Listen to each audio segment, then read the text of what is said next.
Joe's Astrology. This is the birth chart for Jaden Smith, Will Smith's son. He's a Scorpio rising, moon in Capricorn, sun in Cancer, born under a gibbous moon, approaching a full moon, Saturn in Taurus, Jupiter in Pisces, Pluto in the first.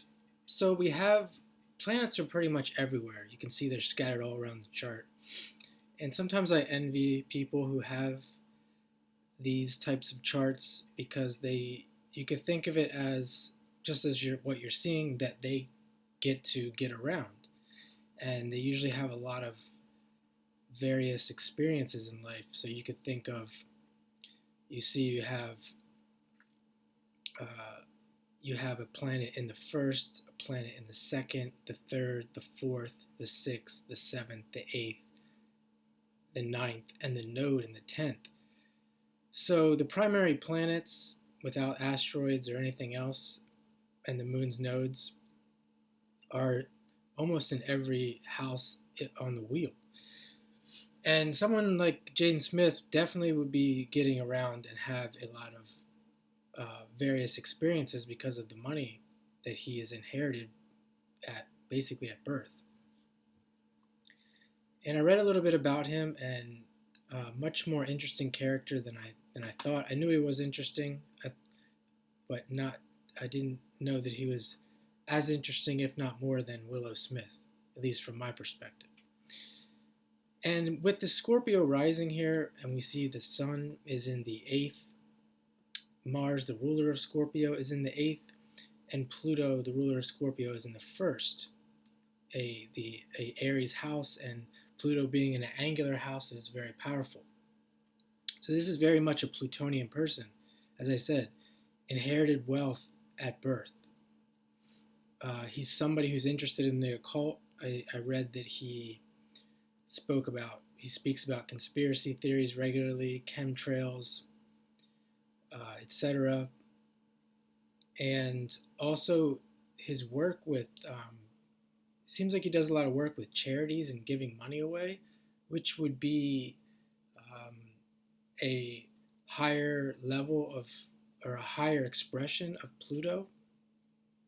So it seems as if you could think of with his background as well, with Will Smith being his father, that he would express himself at the highest level of Pluto. And I don't think that being involved in what quote unquote conspiracy theories is a negative thing. I actually think that that's a positive thing, because he's questioning things, and he's seeing things in a different light, which allow himself to learn and maybe become more intelligent in this life. Not so much of a conformist. And we see down here, this guy is not a conformist. He has Uranus in Aquarius, Neptune in Aquarius, and that Neptune in Aquarius is on the 3rd house cusp. Of course, he's an actor, a musician, and you can see there with Neptune on the 3rd house cusp, he has basically, it's like having Neptune and Uranus on your mind at all times.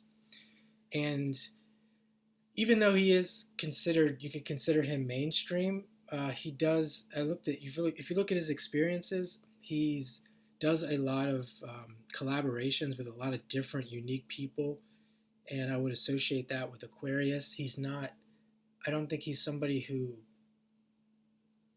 is picky about who he works with. He can appreciate many different people, and we see here as well the Venus in the 7th, that indicates that too. So with the emphasis on the 3rd and the 7th in air, he can relate to many different groups of people. Also, I noticed the Venus is in the Libra decan too, so he's a social guy. And I read something.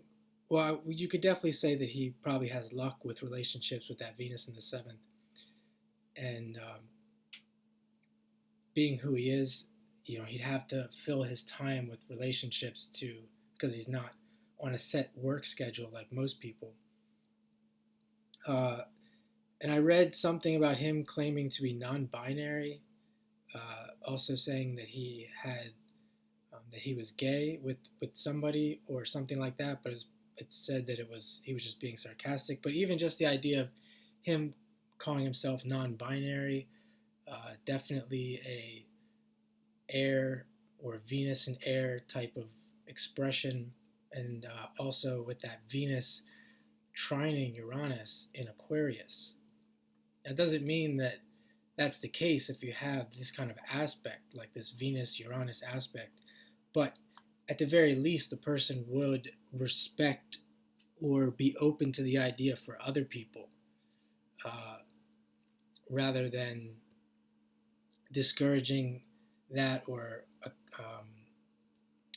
looking down upon that, looking down upon these types of topics. So very accepting of different forms of sexuality. Jupiter in the fourth here, we see the good fortune with the family. The South Node is on the fourth house cusp, ruled by that Jupiter.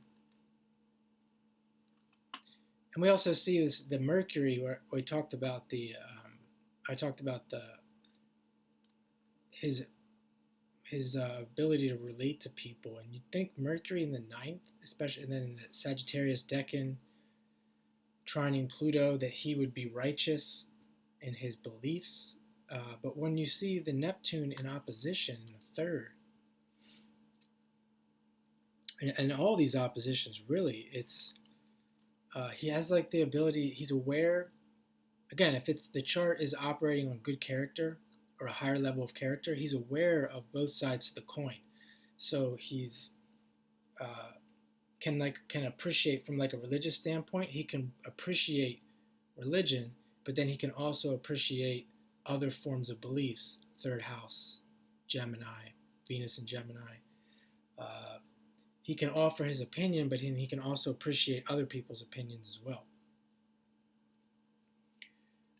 This Sun in Cancer, it's very interesting that he has a Sun in Cancer in the 8th and the Moon in Capricorn. You think the opposite would be better, a Sun in Capricorn, Moon in Cancer, Moon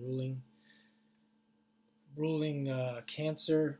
But again, I think that gives him more the ability to see the other side of things, having the sun in a water sign and the moon in an earth sign, and also the moon in the second. Moon likes to be in Taurus, and moon, I would say, likes to be in the second house. And the other thing that was interesting, I know I'm kind of jumping around here, but there's just so much, and I think this is probably the best way to really get in a short period of time a lot of information. He's got his moon trining Saturn in the 6th in Taurus. So we see the second house emphasis, the Saturn in Taurus, more emphasis on this idea that he's inherited wealth, or he's a guy that's going to have real estate or money. And I saw that at 15, he wanted to claim emancipation, is what it's called, and be on his own at 15.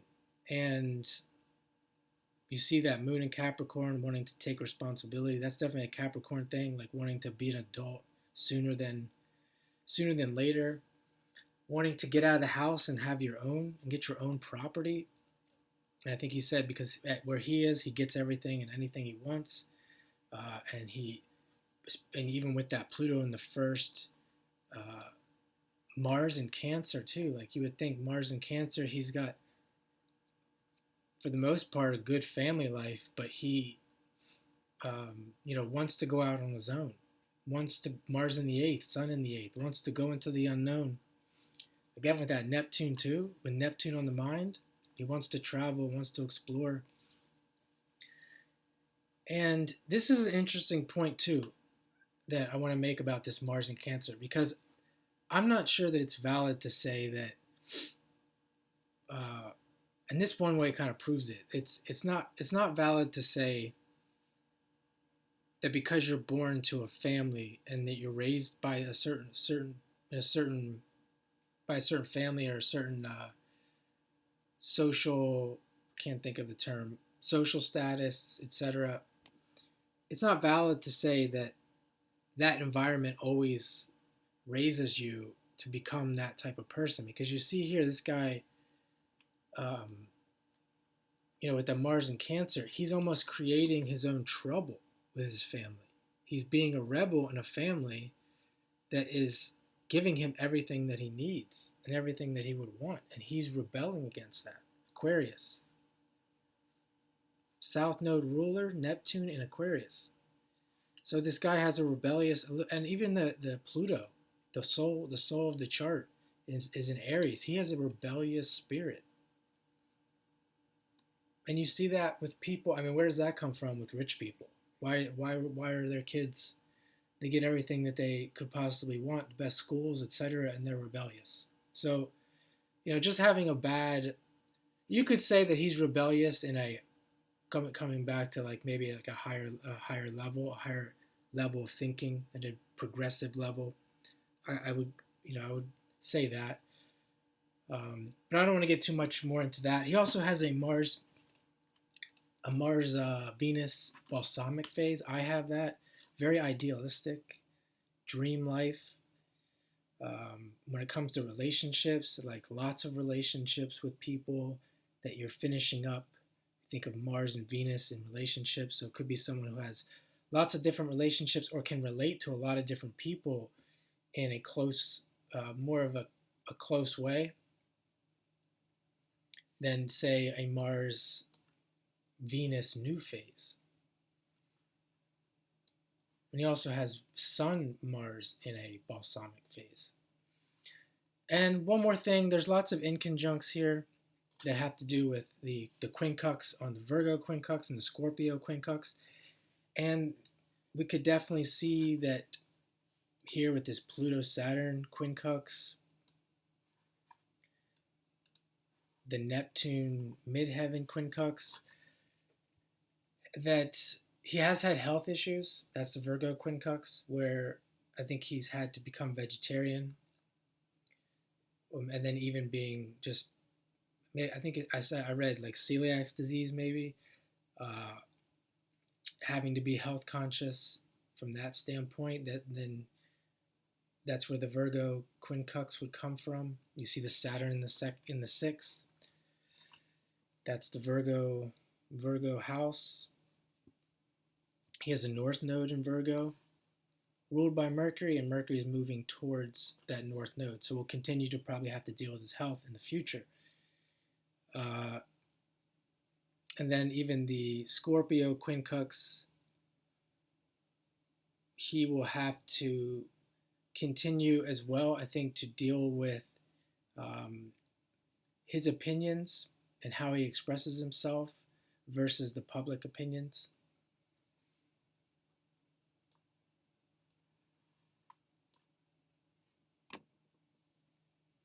I think I will leave it at that. And check out, I'll link in the description. I did Jada Pinkett Smith, Will Smith. This is the Smith family series, and I'm probably going to do Will Smith and Jada Pinkett Smith as a composite, and Sinistry as well.